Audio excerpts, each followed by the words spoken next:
यह कहानी ज़ूबा नाम की एक लड़की की है जिसे उसके बाप ने सौतेली माँ के कहने पर महल से निकाल दिया। जंगल में एक बुजुर्ग महिला से मिलकर उसे बचाया जाता है, जहां वह एक जिन्न कामिर से मिलती है। कामिर, जो पहले शैतान था, अल्लाह की राह अपनाता है और दोनों की शादी हो जाती है। ज़ूबा का बाप पछताता है और अपनी बेटी से माफी मांगता है। जंगल का जालिम जिन्न जहाका उन्हें मिटाने की कोशिश करता है, लेकिन कामिर और ज़ूबा की दुआओं से वह हार जाता है। आखिरकार उनकी दरगाह बन जाती है और उनकी कहानी एक मिसाल बन जाती है। तो चलिए कहानी शुरू करते हैं। बांसरा का वो पुराना किला आज भी खड़ा है, लेकिन जो रौनक कभी वहां हुआ करती थी अब बस याद बन चुकी है। उस वक्त वहां हुकूमत करता था बादशाह असद शाह। एक वक्त था जब लोग उसकी अक्ल और इंसाफ की मिसालें दिया करते थे। उसकी पहली बेगम रुखैया बीबी इंतकाल कर गई थी जब उनकी एकलौती बेटी ज़ूबा सिर्फ 3 बरस की थी। ज़ूबा को बादशाह बहुत चाहता था, लेकिन सारा माहौल तब बदल गया जब उसने दूसरी शादी कर ली, नादिरा नाम की औरत से। नादिरा बाहर से बड़ी सलीकामंद लगती थी, मगर अंदर से बहुत चालाक और जालिम थी। उसको ज़ूबा की मौजूदगी बर्दाश्त नहीं थी। जहां पनाह, ये लड़की बड़ी हो रही है, कल को तख्त की दावेदार बन जाएगी। अगर आज आपने होशियारी न बरती तो पछताना पड़ेगा। ऐसे ही मीठे झर नादिरा हर रोज बादशाह के कानों में घोलती रही। और बादशाह, जो कभी एक मोहब्बत करने वाला बाप था, अब एक बेजान हाकिम बन चुका था। ज़ूबा की बातों को वो अब सुनता ही नहीं था। ज़ूबा को बेवजह तानों, सज्जाओं और जिल्लतों का सामना करना पड़ता।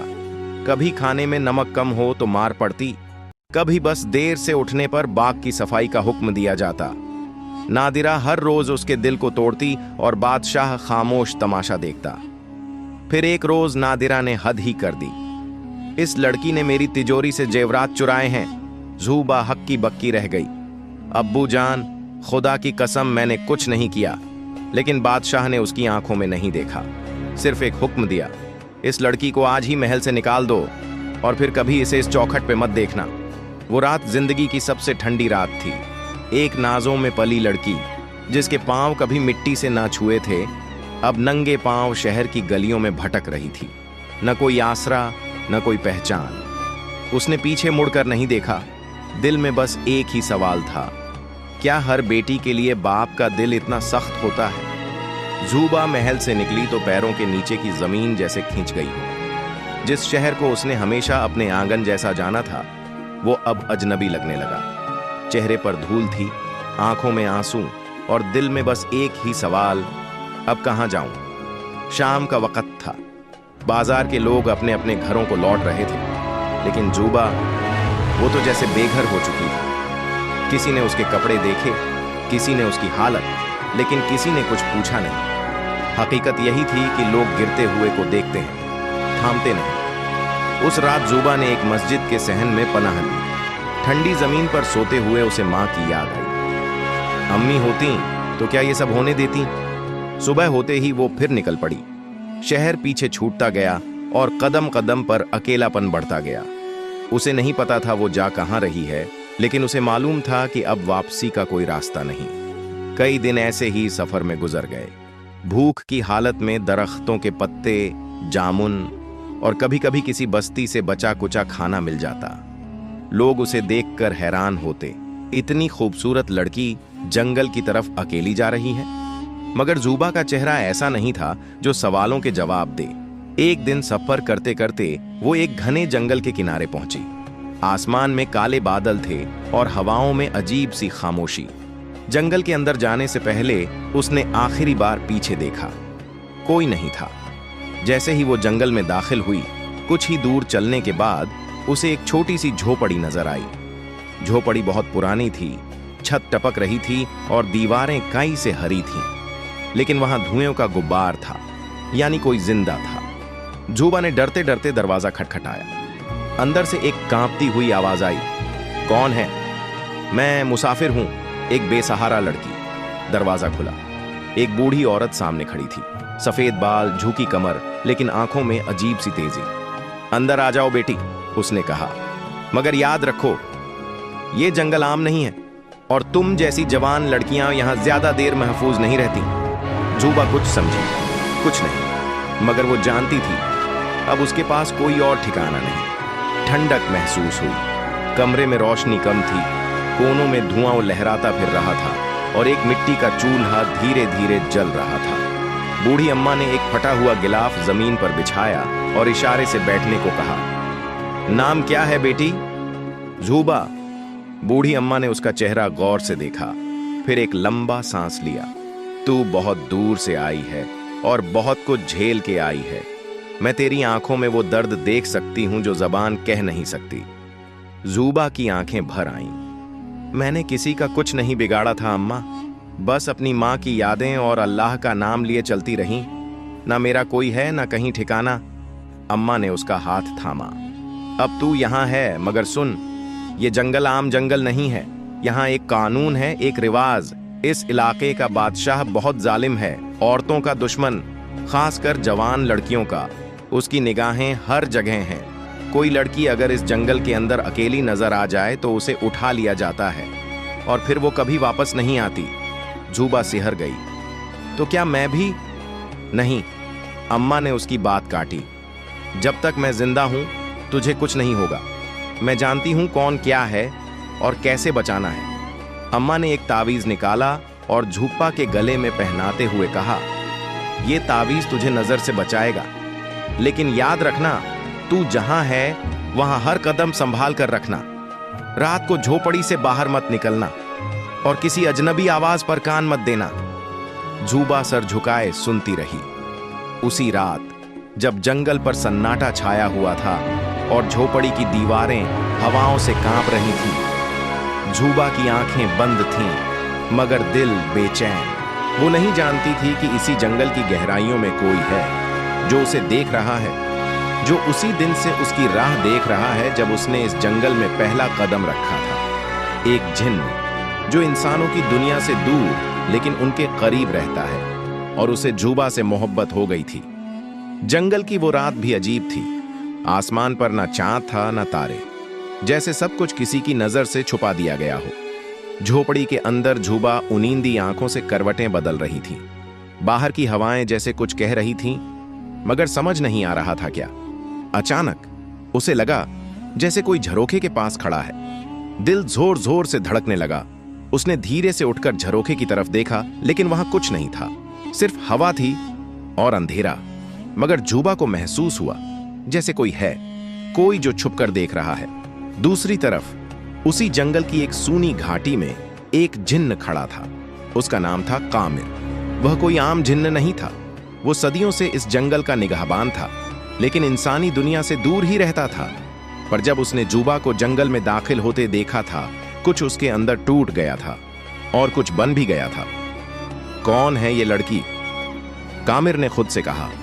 ना जादू जानती है ना डरती है, और फिर भी इसके अंदर कोई रोशनी है जो मुझे बांध रही है। उस रात कामिर ने झोपड़ी के आसपास चक्कर लगाया। वो चाहता था जूबा को देखना, उससे बात करना, लेकिन वो जानता था कि उसकी सूरत देखकर इंसान डर जाते हैं। फिर उसने फैसला किया वो इंसानी शक्ल इख्तियार करेगा, मगर फिलहाल वो सिर्फ उसे महफूज देखना चाहता था। अगली सुबह जब जूबा जागी तो अम्मा चूल्हे पर कुछ पका रही थी। कैसी नींद आई? ठीक थी, बस अम्मा, मुझे ऐसा लगा जैसे कोई बाहर था, देख रहा था। अम्मा का चेहरा जरा सा सख्त हो गया। मैंने कहा था ना, इस जंगल में हर चीज आंखों से नहीं दिखती, कुछ सिर्फ महसूस होती है। लेकिन डर मत, मैंने तेरे चारों तरफ हिफाजत का दायरा खींचा है। जूबा ने चुपचाप सर हिला दिया, लेकिन दिल अब भी बेचैन था। उधर कामिर, जो सदियों से अपने जज्बात छुपाकर रखा करता था, अब रोज जूबा की झलक देखने आने लगा, दूर से, चुपचाप। उसे नहीं पता था कि ये कैसी मोहब्बत है, लेकिन वो जान चुका था अब उसकी तन्हा दुनिया में कोई दाखिल हो चुका है। जंगल की सुबहें आम तौर पर खामोश हुआ करती थीं, सिर्फ पत्तों की सरसराहट और परिंदों की आवाजें। मगर उस दिन कुछ अलग था। हवा में एक नरम सी गर्मी थी, जैसे किसी की मौजूदगी जंगल की रूह को छू गई हो। जूबा अम्मा के साथ झोपड़ी के बाहर बैठी लकड़ियां चुन रही थी।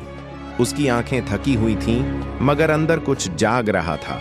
एक अजीब सा एहसास जो रात से पीछा नहीं छोड़ रहा था। उसी वक्त झाड़ियों के पीछे से एक आवाज आई, सलाम अलैकुम। जुबा चौंकी। अम्मा ने भी सिर उठाया। झाड़ियों से एक नौजवान बाहर आया, सीधा साफ सादा लिबास पहने, लंबा कद, चेहरे पर अजीब सी शराफत और गम की परछाई। उसकी आंखें जैसे सदियों का दर्द समेटे हुए थीं। मैं मुसाफिर हूं, उसने कहा। कई दिनों से भटक रहा था, रास्ता भटक गया हूं। पानी मिल सकता है क्या? अम्मा ने शक की निगाहों से उसे देखा। इस जंगल में मुसाफिर बहुत कम आते हैं। तुझे किस रुख से भेजा गया है? उसने नजर झुका ली। जिस रुख से मेरा दिल चल पड़ा अम्मा। जुबा ने जैसे ही उसकी आंखों में देखा, उसे महसूस हुआ ये वो ही निगाहें हैं जो कई रातों से उसे महसूस हो रही थी। अम्मा ने पानी लाकर दिया। ठहरने का इरादा है? अगर इजाजत हो तो 2 वक्त की छत मिल जाए तो बहुत है। अम्मा कुछ देर चुप रही, फिर बोली, झूठ बोलना सीख गया होता तो आज इंसान होता, लेकिन तू वो नहीं जो दिख रहा है। मैं बूढ़ी हूं मगर अंधी नहीं। वो नौजवान हल्की सी मुस्कुराहट के साथ बोला, मैं आपको नुकसान नहीं पहुंचाने आया अम्मा, सिर्फ साया बनकर रहना चाहता हूं, अगर इजाजत हो तो। अम्मा ने कोई जवाब नहीं दिया मगर अंदर जाकर दरवाजा खुला छोड़ दिया। जुबा वहीं खड़ी रही, उस अजनबी को देखते हुए। नाम क्या है तुम्हारा? उसने मुस्कुराकर जवाब दिया, कामिर। उस पल जुबा को नहीं मालूम था कि ये नाम उसकी जिंदगी में क्या जगह बनाने वाला है, लेकिन इतना जरूर समझ आ गया था, वो अजनबी नहीं है, वो कहीं न कहीं पहले से उसका अपना है। झोपड़ी के बाहर अब एक और साया रहने लगा था। कामिर दिन भर आसपास के कामों में हाथ बटाता, लकड़ियां काट लाता, पानी भर लाता और शाम को अम्मा के लिए आग सुलगाता। अम्मा ने उसे रहने दिया था मगर नजरों से कभी उतरने नहीं दिया। हर हरकत, हर लफ्ज, हर खामोशी पर वो नजर रखती थी। एक दिन जब जुबा जंगल से पत्ते लेकर लौटी तो देखा कामिर झोपड़ी के पास बैठा जमीन पर कुछ लिख रहा था। क्या लिख रहे हो? उसने पूछा। कामिर ने मुस्कुराकर जवाब दिया, शायरी नहीं, बस कुछ अल्फाज जो दिल में रह जाते हैं और कहे नहीं जाते। क्या मुझे पढ़ा सकते हो? कामिर ने एक कागज आगे बढ़ाया। जुबा ने पढ़ा, मैंने उसे दूर से चाहा है क्योंकि करीब जाकर डरता हूं कि कहीं वो मेरी हकीकत ना पहचान ले। जुबा कुछ पल चुप रही। अच्छा लिखते हो, मगर तुम्हारी आंखों में भी वही लफ्ज है जो कागज पे है। कामिर कुछ नहीं बोला, सिर्फ नजरें झुका ली। उधर अम्मा सब देख रही थी। रात को उन्होंने जुबा से कहा, बेटी, वो लड़का सीधा दिखता है मगर कुछ है उसके अंदर, कुछ छुपा हुआ। उसकी मौजूदगी से जंगल की हवा भी बदल गई है। आपको शक क्यों है अम्मा? जुबा ने मासूमियत से पूछा। क्योंकि मैं इस जंगल को जानती हूं और जिन चीजों की आमद से सन्नाटा टूट जाए वो कभी मामूली नहीं होती। उसकी आंखों में इंसानों वाला सुकून है मगर रूह में कुछ और है। जुबा डर गई। तो क्या वो इंसान नहीं है? अम्मा ने सिर्फ एक बात कही, हर मुस्कुराता चेहरा भरोसे के लायक नहीं होता और हर छुपी हकीकत से बचा भी नहीं जा सकता।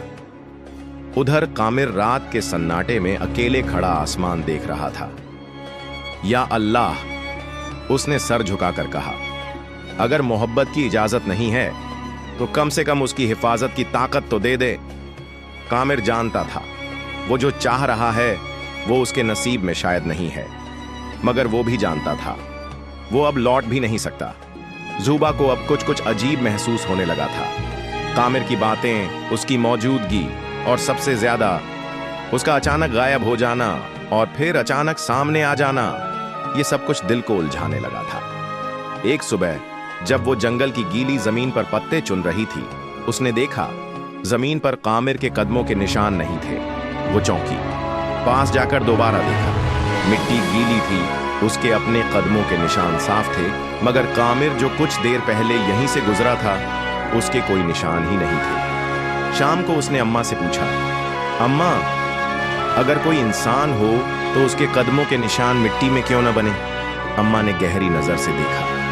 कभी कभी इंसान दिखते हैं, होते नहीं। मतलब ये कि जो हमारे जैसा लगे वो जरूरी नहीं कि हमारा हो। बहुत सी मखलूकात हैं इस जमीन पे जिनका जिस्म नहीं होता मगर शक्लें ले सकते हैं। वो जिन्न भी हो सकते हैं। जूबा का दिल धक से रह गया। रात को वो जागती रही, बाहर झोपड़ी की दीवार से सटकर बैठी, सोचती रही, कामिर कौन है, क्यों है उसके आसपास, और अगर वाकई वो जिन्न है तो उसे नुकसान क्यों नहीं पहुंचाया। उसी रात वो फिर आया। जैसे ही जूबा बाहर निकली, कामिर सामने खड़ा था। चांदनी में उसका चेहरा नूर से दमक रहा था, मगर आंखों में कोई बेचैनी थी। तुम कामिर, तुम इंसान हो? जूबा ने कांपती आवाज में पूछा। कामिर कुछ पल चुप रहा, फिर सिर झुकाकर बोला, नहीं जूबा, मैं इंसान नहीं हूं। जूबा 2 कदम पीछे हटी, मगर उसका चेहरा डर से ज्यादा हैरत से भरा हुआ था। तो फिर क्या हो तुम? कामिर ने उसकी तरफ देखा। आंखों में सच था। मैं वो हूं जिसे दुनिया जिन्न कहती है, मगर मैं तुझसे मोहब्बत कर बैठा हूं, बगैर इजाजत के, बगैर उम्मीद के। जूबा की सांस रुक सी गई। अब उसके सामने कोई अजनबी नहीं था। अब उसके सामने एक राज था जो उसका अपना बन चुका था। झोपड़ी के अंदर उस रात चुप्पी थी, मगर जूबा का दिल तेजी से धड़क रहा था।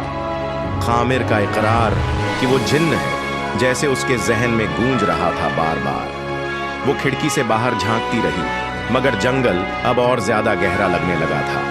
हवा में कुछ बदला हुआ था।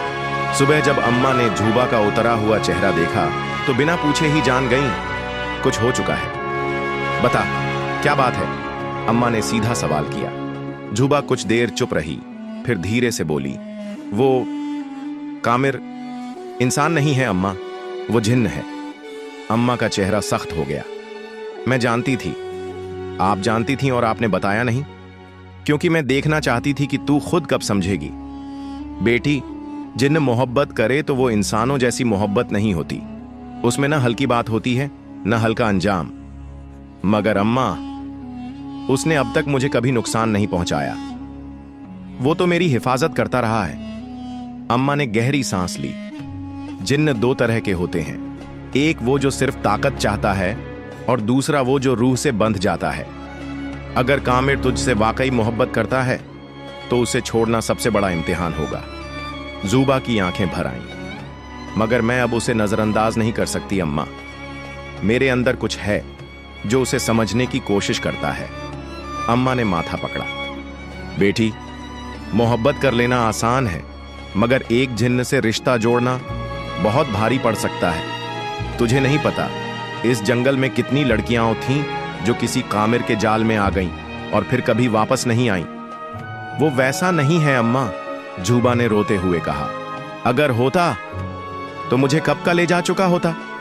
अम्मा चुप हो गईं। शायद उनके पास अब कोई जवाब नहीं था।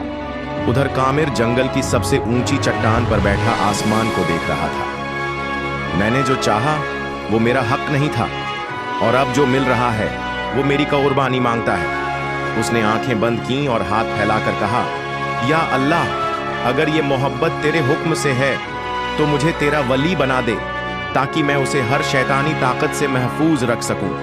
उसकी रूह कांप उठी। आसमान में एक तेज चमक हुई और सारा जंगल जैसे सहम गया।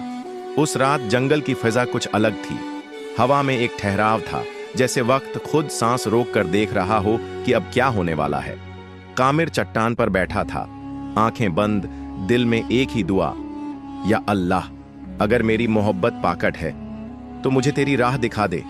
अचानक आसमान में एक स्याह बादल उमड़ा। बिजली कड़कती है, मगर किसी तबाही की नहीं, बल्कि नूर की चमक थी वो। कामिर के चारों तरफ एक हल्के उजाले का घेरा बन गया। उसकी रूह कांप गई। एक आवाज आई, मगर किसी इंसानी जबान की नहीं, रूहानी थी, सीधी दिल में उतरने वाली। तेरी मोहब्बत अगर सिर्फ पाने के लिए नहीं, बल्कि महफूज रखने के लिए है, तो तुझे इजाजत है उस रास्ते पर चलने की जो बहुत मुश्किल है। तेरे जैसे कुछ ही होते हैं जो जिन्न से वली बनते हैं, मगर इसके लिए तुझे सब कुछ छोड़ना होगा। अपना अस्ल, अपनी ताकत, अपना गुरूर। कामिर की आंखों से आंसू निकल पड़े। मैं तैयार हूं, उसने कहा। अगर जूबा की मोहब्बत मुझे तेरे करीब ला सकती है तो मैं अपनी असल पहचान छोड़ने को भी राजी हूं।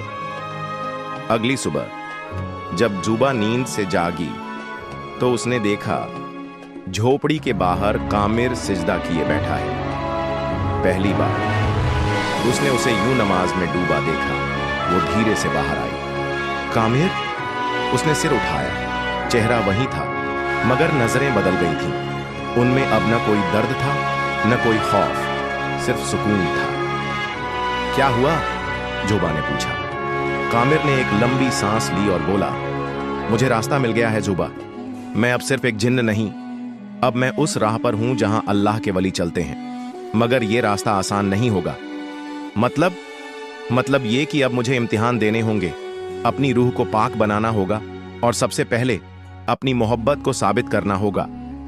जुबा हैरान थी, मगर उसके दिल में अजीब सा सुकून था। कामिर अब कोई रहस्य नहीं रहा था।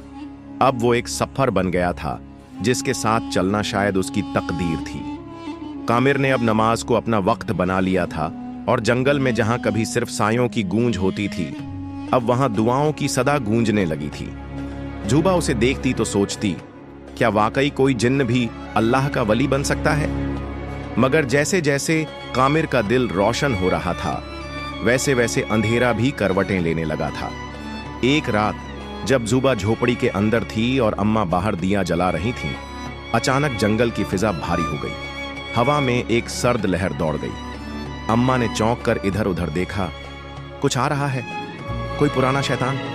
और फिर वो आया, एक ऊंचा साया धुएं की शक्ल में झोपड़ी के सामने आ खड़ा हुआ। उसकी आंखें सुर्ख थीं और लहजे में झर। कामिर! वो गरजा। तू भला क्या समझता है, मोहब्बत के नाम पर अपनी असल पहचान मिटा देगा?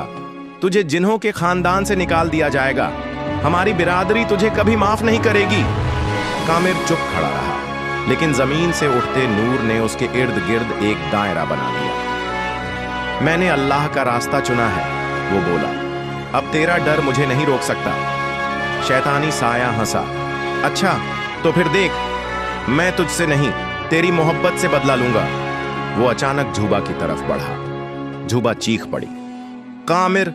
मगर तभी कामिर ने दुआ पढ़ी, औदु बिल्लाहि मिन अश्शैतान इर्रजीम, और जमीन से उठता नूर साए पर टूट पड़ा। एक जोरदार धमाके के साथ वो साया जंगल की गहराई में गुम हो गया। सब खामोश हो गया। जुबा कांपते हुए कामिर के पास आई। वो कौन था? कामिर ने आंखें बंद की। वो मेरा कबीला था, मेरी कौम। वो नहीं चाहती कि मैं एक इंसान से मोहब्बत करूं और अल्लाह की राह पे चलूं। अब मेरा हर दिन एक जंग होगी। जुबा! जुबा की आंखों में आंसू थे। तो मैं क्या करूं कामिर? तू सिर्फ अल्लाह से जुड़ी रहे, क्योंकि अब हम दोनों का रिश्ता सिर्फ दिल का नहीं, रूहों का इम्तिहान है। जंगल के उस किनारे पर अब सुकून तो था, मगर हमेशा के लिए नहीं। जब किसी की रूह पाक राह चुनती है, तो सबसे पहले उसका गुजरा हुआ वक्त ही उसका इम्तिहान बन जाता है। एक शाम जब सूरज पेड़ों के पीछे डूबने को था और जुबा अम्मा के साथ पानी भरने के लिए झील की तरफ गई, उसे दूर किसी के बोलने की आवाज सुनाई दी। पकड़ लो उसे, ये वही हरामजादी है। जुबा ठिठक गई। वो आवाज, वो लहजा, वो तो उसकी सौतेली मां का आदमी था, जो कभी उसे महल से खींचकर बाहर फेंक आया था। अम्मा ने उसके चेहरे की हवाइयां उड़ती देखी। क्या हुआ बेटी? अम्मा, वो मुझे ढूंढते हुए यहां तक आ गए हैं। अम्मा का चेहरा सख्त हो गया। किसी को खबर तक नहीं थी कि तू यहां है। फिर ये लोग कैसे पहुंचे? कहीं वो शैतान जिसने कामिर को डराया था, उसी ने तो। अम्मा ने उसका हाथ पकड़ा। चल, झोपड़ी लौटते हैं, अभी तुझे महफूज रखना जरूरी है। मगर देर हो चुकी थी। झोपड़ी के रास्ते पर दो साए खड़े थे। वही आदमी, वही गंदी नजरों से देखने वाले जालिम जो कभी महल के नौकर कहलाते थे, अब शिकारी बन चुके थे। हमारी बीबी ने भेजा है, एक बोला, ये हरामजादी अगर जिंदा हो तो उसे वापस लाओ। राजा की बीमारी की वजह ये ही है, इसे देखते ही उसका दिल फिर से धड़कने लगेगा। जुबा की आंखों में आंसू आ गए। अब्बा बीमार हैं? तुझे अब याद आया? जब तुझे निकाल रहे थे तब तू क्या सोचती थी? तू हमारी मालिकन के रास्ते में थी, अब तेरा वजूद उन्हें खटकता है। कामिर कहीं नजर नहीं आ रहा था। जुबा ने डर और गुस्से से कांपते हुए आसमान की तरफ देखा। या अल्लाह, ये कैसा इम्तिहान है? अब्बा मेरे पास आएंगे तो झुके हुए ही आएंगे, मैं वापस जाकर उनके जुल्म का हिस्सा नहीं बनूंगी। उसने कदम पीछे लिए, मगर अचानक जंगल की जमीन हिली और एक नूर की रेखा उन दोनों आदमियों के बीच आ गई। फिर वही सुकून भरी मजबूत आवाज आई। जुबा अब अकेली नहीं है। कामिर था, मगर अब उसके चेहरे पर पहले जैसी नरमी नहीं, बल्कि एक वली की हैबत थी। जिस बेटी को उसके बाप ने ठुकराया, आज उसका रब उसके साथ है और मैं उस रब की राह पर हूं। हट जाओ, वरना अब अल्लाह की मार पड़ेगी। वो दोनों आदमी कांपने लगे और कुछ ही पलों में जंगल के अंधेरे में गुम हो गए। जुबा फूट फूट कर रो पड़ी। कामिर, ये सब क्यों हो रहा है? कामिर ने उसका सिर थामा। क्योंकि तू अब सिर्फ एक लड़की नहीं, अल्लाह की कद्र वाली बन चुकी है, और जितना बड़ा दर्जा मिलता है उतने बड़े इम्तिहान होते हैं। सूरज की रोशनी जंगल की शाखों से छनकर जमीन पर बिछ रही थी, जैसे कोई इनायत खुद चलकर जमीन पर उतर रही हो। मगर आज का दिन बाकी दिनों से अलग था। अम्मा झोपड़ी के बाहर बैठी थीं, जुबा अंदर इबादत में थी और कामिर पास के दरख्तों के साए में तिलावत कर रहा था। तभी दूर से घोड़ों की टापें सुनाई दीं। अम्मा चौंक गईं। कामिर, कोई आ रहा है? भारी दस्ते के साथ। कामिर ने तिलावत रोक दी और खड़ा हो गया।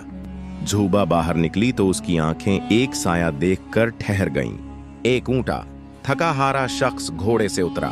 उसके कपड़े सजे थे, मगर चेहरे से रौनक जाती रही थी। उसके बाल सफेद थे, आंखों के नीचे गहरे काले घेरे, और उस शख्स के चेहरे पर वो गुरूर नहीं था जो किसी बादशाह का होता है। अब्बा, जुबा की आवाज जैसे गले में अटक गई। वो बादशाह जिसने अपनी बेटी को घर से निकाल दिया था, अब उसके दरवाजे पर झुका खड़ा था। बेटी, मुझे माफ कर दे। उसकी आवाज कांप रही थी। मैंने तुझसे बहुत जुल्म किया। मेरी आंखों पर तेरी सौतेली मां का पर्दा था। जब तू गई, मेरी दुनिया उजड़ गई। जुबा खामोश खड़ी रही। पास में कामिर आ गया, मगर उसने कुछ नहीं कहा। बस देखा कि तख्त वाला अब जमीन पर बैठ चुका था। मैं बीमार हो गया हूं। हकीम कहते हैं कि मर्ज दिल का है, मगर मुझे पता है मेरी रूह बीमार है। मैंने अपनी औलाद को खो दिया। जब से तुझे निकाला, मैं सो नहीं पाया एक रात भी। जुबा की आंखों से आंसू बहने लगे। तू यहां कैसे पहुंचा? वो धीरे से बोली। किसी ने मेरा रास्ता दिखाया।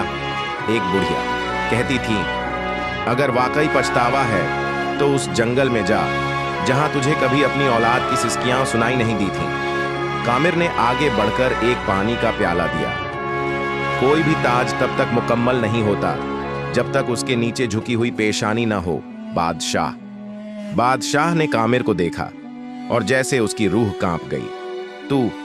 तू इंसान नहीं है? था नहीं, मगर अब रब की राह पर हूं, और ये लड़की अब मेरी बीवी है। बादशाह चौंका, मगर फिर सिर झुका लिया। अगर तू इसे महफूज रखता है और इसे तुझसे सुकून मिला है तो मैं और कुछ नहीं मांगता। जुबा ने अब्बा की तरफ देखा। वो अब कोई बादशाह नहीं, बस एक टूटे हुए बाप की सूरत में था। वो आगे बढ़ी और पहली बार उस बाप को गले से लगा लिया जिसने उसे दुनिया से काट दिया था। आपका पछतावा ही मेरी तसल्ली है अब्बा। अब वो जंगल पहले जैसा नहीं रहा था, जहां कभी सिर्फ दरख्तों की सरसराहट और रात की खामोशी होती थी। अब वहां लोगों के कदमों की चहल पहल होने लगी थी। दूर दूर से लोग आते, कोई दर्द लेकर, कोई सवाल लेकर, और कुछ तो बस एक झलक पाने। क्योंकि अब वो झोपड़ी सिर्फ एक झोपड़ी नहीं, एक रोशन चिराग बन चुकी थी जहां कामिर और जुबा रहते थे। कामिर की दुआओं में ऐसी तासीर थी कि जिसे भी वो हाथ उठाकर अल्लाह से मांगता उसे राहत मिलती, और जुबा की आंखों से जो आंसू गिरते वो भी शिफा बन चुके थे। एक दिन एक औरत अपनी गूंगी बेटी को लेकर आई। मियाँ, उसने गिड़गिड़ाकर कहा, ये 7 साल से बोल नहीं सकी। किसी हकीम, किसी ताबीज, किसी दुआ ने असर नहीं किया। कामिर ने बच्ची की तरफ देखा। उसके चेहरे पर मासूमियत और आंखों में डर था। क्या तुम अल्लाह पर यकीन रखती हो? कामिर ने पूछा। औरत की आंखें भर आईं। मेरा तो सब कुछ चला गया, अब बस वही है। कामिर ने बच्ची के सिर पर हाथ रखा और आंखें बंद कर ली। दिल से एक ही बात निकली, या रब, तू ही है जो बेजबानों को जुबान देता है। अगर मेरी राह तेरी है तो इस बच्ची के लिए कोई राह बना दे। अचानक बच्ची की आंखें खुली। वो मां की तरफ देखी। कांपते होठों से एक हल्की आवाज निकली, अम्मी। औरत चीख पड़ी, रो पड़ी, बोल पड़ी, मेरी बच्ची बोल पड़ी। झोपड़ी के बाहर भीड़ जमा हो गई। लोग आपस में कहने लगे, वो वली है, जिन्न से वली बना है, और उसकी बीवी वो तो खुद रहमत है। झूबा पीछे खड़ी मुस्कुरा रही थी, मगर उसकी नजरों में नम थी। कामिर ने सबको बाहर जाकर कहा, सुनो, ये मेरा करिश्मा नहीं, ये उस रब का करम है जिसे तुमने भुला रखा था। जो भी यहां आए, दुआ से पहले तौबा करे, अपने दिल को पाक करे, तभी उस रहमत को महसूस करेगा। दिन ब दिन उनकी झोपड़ी दरगाह बनती जा रही थी। लोग आते, बैठते, रोटियां बांटते और फिर अपने साथ एक सुकून लेकर लौटते। मगर जितनी रोशनी बढ़ती है, उतना ही अंधेरा बेचैन होता है। कहीं दूर किसी काले पहाड़ के नीचे एक पुराना बद्दुआओं से भरा जिन्न जाग गया था। उसे ये मंजूर नहीं था कि एक जिन्न इंसानों का वली बन जाए और ये दुनिया उसे सजदा करने लगे। जैसे जैसे रोशनी की खबर दूर तक फैलती जा रही थी, वैसे वैसे वो अंधेरा बेचैन होता जा रहा था। जो कभी जंगल का असली मालिक हुआ करता था, वो जिन्न जिसका नाम लिया जाता तो बच्चे रोने लगते और औरतें घर के चूल्हे बुझा देती। जहाखा सदियों से काले पहाड़ों के नीचे बंद था, मगर अब एक जिन्न के इंसानों के साथ उठने बैठने और वली बन जाने की खबरें उसकी आग को भड़का चुकी थी। एक रात जब सब सो रहे थे, जहाखा ने अपने अंधे साए जंगल में फैला दिए। हवा में सड़ांध आ गई, दरख्तों की डालियां झुकने लगीं और जानवर पागलों की तरह भागने लगे। झोपड़ी के अंदर झूबा ने कुरान पढ़ते पढ़ते सर उठा लिया। कामिर, कुछ होने वाला है ना? कामिर ने दीवार की तरफ देखा। साया हिल रहा था, मगर बाहर कोई न था। हाँ झूबा, उसने धीरे से कहा, अब आखिरी जंग होने वाली है। अगली सुबह पूरा जंगल जैसे नींद से जागा, मगर एक डर के साथ। एक नबी की मानिंद सफेद लिबास पहने कामिर झोपड़ी के बाहर निकला। उसके चेहरे पर शफकत थी, मगर आंखों में आंधी। और तभी आकाश में आग सी कौंधी और जहाखा अपनी पूरी हिबत के साथ जमीन पर उतरा। 7 हाथ लंबा, आंखें अंगारे, जुबान से बदुआएं टपकती। कामिर, वो दहाड़ा, तेरी हिम्मत कैसे हुई हमारे कबीले को छोड़कर इन नीच इंसानों में रहने की? कामिर ने नरमी से जवाब दिया, मैंने झूठ, घमंड और जुल्म का साथ छोड़ा, कबीला नहीं। जहाखा गुर्राया, आज तुझे मिटा दूंगा और तेरी इंसानी बीवी को भी, ताकि सबक बन जाए जो भी वफादारी से मुड़े। इतना कहकर जहाख ने आग उगली, मगर आग हवा में रुक गई। कामिर ने बस एक आयत पढ़ी, हस्बुनल्लाहु व निअमल वकील, हमें अल्लाह ही काफी है और वही सबसे अच्छा कारसाज है। और जंगल की मिट्टी से रोशनी का एक तूफान उठा। जूबा ने झोपड़ी से बाहर निकलकर हाथ उठाए, या रब, तू ही है जो हिफाजत करता है, तू ही है जो बातिल को मिटाता है। जहाखा चीखा, उसका जिस्म धुएं में बदलने लगा। कामिर ने जमीन पर सजदा किया और जहाखा की चीखों के बीच उसका अंधेरा हवा में बिखर गया। सन्नाटा छा गया और फिर रोशनी। जंगल के दरख्त फिर से सीधे हो गए, हवा सुगंध से भर गई और आसमान में बादलों के पीछे से एक रूहानी नूर टपकने लगा। कामिर ने झूबा की तरफ देखा, खत्म हो गया, अब कोई साया नहीं लौटेगा। झूबा ने सिर झुका लिया, क्योंकि अब ये जगह एक दरगाह बन चुकी है और हर दरगाह की हिफाजत खुद अल्लाह करता है। वक़्त गुजरता गया, मगर उस जंगल की मिट्टी अब महकने लगी थी। जहां कभी डर और वहशत का डेरा था, अब वहां अमन और बरकत की हवाएं बहने लगीं। कामिर और जुबा की झोपड़ी अब झोपड़ी न रही, वहां एक सादा मगर रोशन चौखट बन चुकी थी, जिसे लोग बाबा कामिर की दरगाह कहने लगे थे। कोई न बच्चा वहां बिना सिर पर हाथ रखवाए जाता, न कोई औरत बिना दुआ लिए लौटती। लोगों का यकीन सिर्फ उस जगह पर नहीं था, वो उस कहानी पर था जो वहां की दीवारों में बसी थी। एक इंसानी लड़की जिसे उसके बाप ने निकाल दिया था, एक जिन्न जिसने अपनी फितरत छोड़ दी, रब की राह चुनी, और एक झोपड़ी जो दोनों के लिए जन्नत बन गई। कभी कभी पुराने लोग बताते, मैंने अपनी आंखों से देखा था जब बादशाह खुद झुककर आया था माफी मांगने, जब कामिर ने शैतानी जिन्न को हरा दिया था, जब झूबा की आंखों से बरसी दुआ ने बच्ची को आवाज दी थी। झूबा और कामिर अब बूढ़े हो चुके थे, मगर उनकी आंखों में वही नूर था जो एक वली की पहचान होती है। एक रात जब चांदनी बेहद पाकत थी, जुबा ने आसमान की तरफ देखा। कामिर, लगता है हमारा वक्त पूरा हो गया है। कामिर मुस्कुराया। हक की राह वाले कभी मरते नहीं जुबा, वो बस किसी और राह के मुसाफिर बन जाते हैं। उसी रात बिना किसी दर्द के दोनों एक दूसरे का हाथ थामे इस दुनिया से चले गए। सुबह जब लोग पहुंचे तो दरगाह के अंदर रोशनी थी, मगर उनके जिस्म नहीं थे। बस एक खुशबू थी और एक सूफियाना सुकून।